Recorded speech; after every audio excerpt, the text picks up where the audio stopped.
Hello, my name is Michael Fleck and welcome to this video.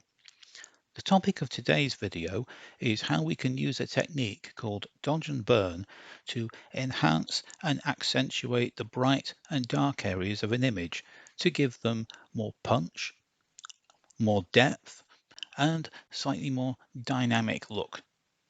So we'll get started by working on this image that we've been using through this series of videos. We'll begin by adding a new layer.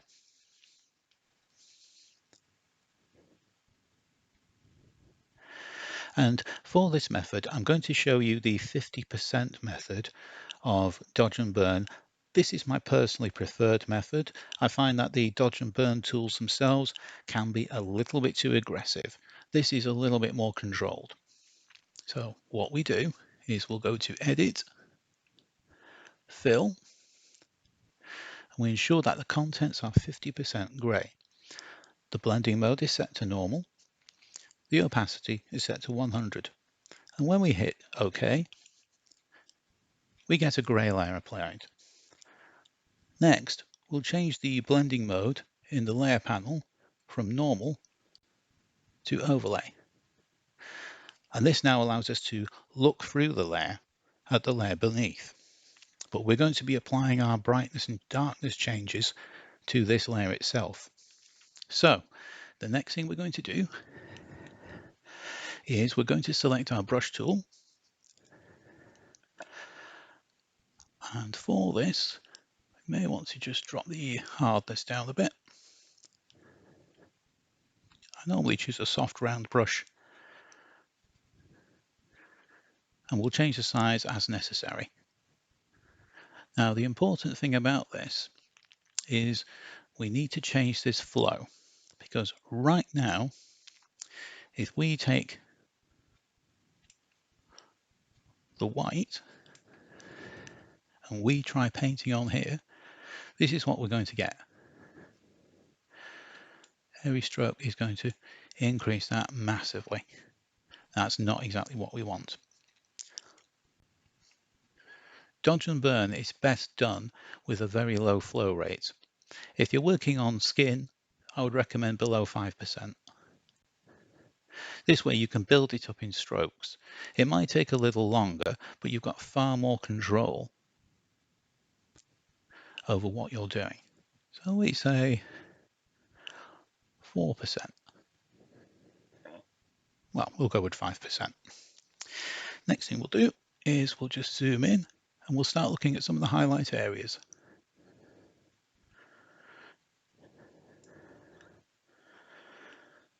And by highlights, we're talking about areas where the light is catching at the top.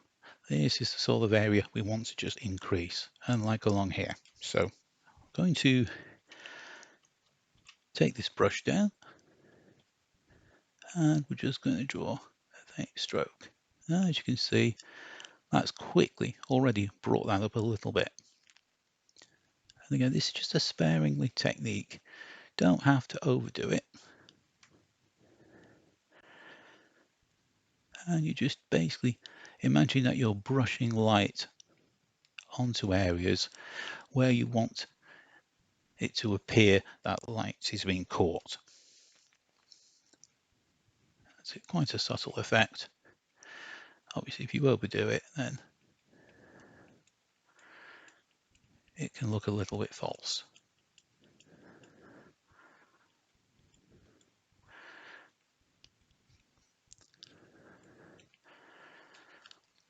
So right now, what we're doing is we're just brushing in light, especially on any areas where light is being catched on the edges.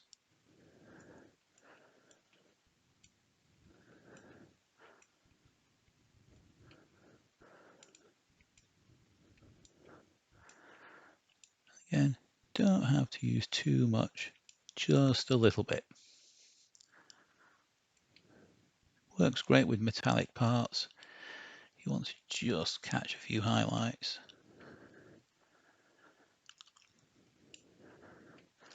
And you can see just a faint highlight there.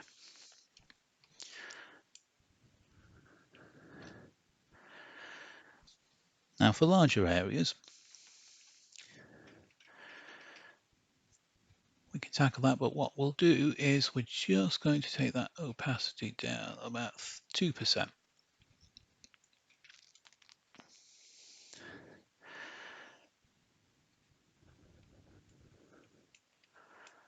You can see it's just very gradual.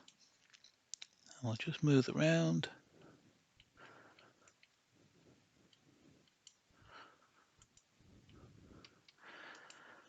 And we're just literally brushing in light. Everywhere there's a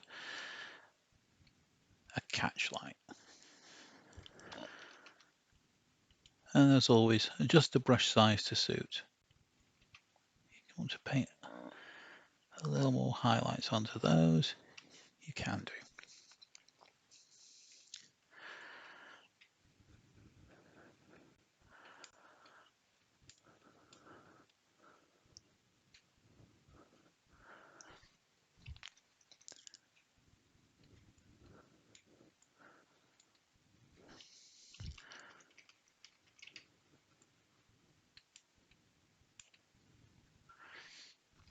And like I say, if it's done correctly, it doesn't need to be overdone, it just needs to be quite subtle. But having it there does add a little more punch to the image. Dodge and burn works really well when you have subjects that are lit on the edge because it brings out a lot of texture. Things like leather jackets, if you have a side lit from the side or using something like a grid, something that's very restrictive in the type of light that's putting out, you can get some really nice texture effects off the leather. And again, you can just add very faint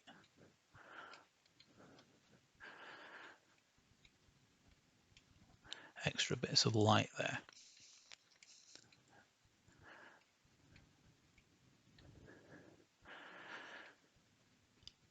So that's dodging. Now to burn in, we press the X key. You notice that our palette changes. This will now remove light and darken an area. So we want to say, take this and maybe make this a touch darker. We can do. And we can do the same on here. It can be quite effective when you use it in conjunction with dodging because you're basically adding light in one part and then slowly taking it away. Just trying to create a little more drama.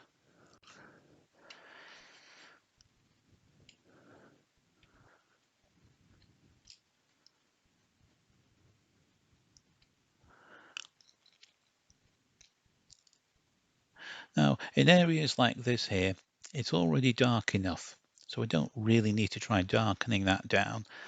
That's fine. Some of these areas possibly could darken a little bit, but again, we've got light spilling over. It's giving some shape to the form. So I think that looks quite good just as it stands. So what we'll do is we'll make that image full screen, it's full size, and I'm just going to toggle the dodge and burn layer.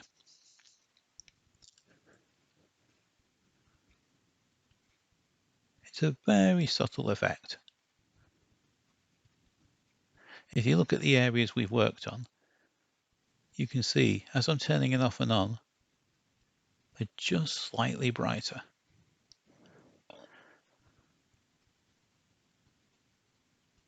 But sometimes that's just all the effect you need.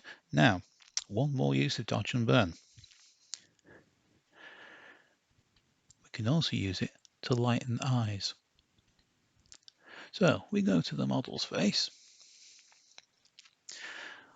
and we decide, okay, we need to increase it a little bit. And we're going to use a 2% flow. With that, we can brush a little bit more light in there Obviously careful not to do too much. And also to remember that the eye that is closest to us is getting more light. The eye behind is actually under the cowl of the helmet, so it's going to get a little less light. So we don't want them to look too artificial. So we just need to balance that out a little bit. And again, just maybe a slight brightening on the highlight on the cheek.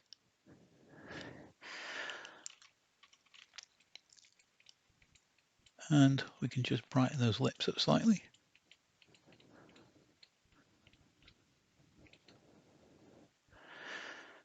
And then possibly look at darkening very slightly under the chin there. There's no harm with having shadows on the face. Shadows on the face add extra dimension. So we've completed dodging and burning, and if I toggle the dodge and burn layer off and on, and if you look at the model's cheek, eyes and lips, you can see how they have been brightened up a little bit, and it's added a little more punch to the image.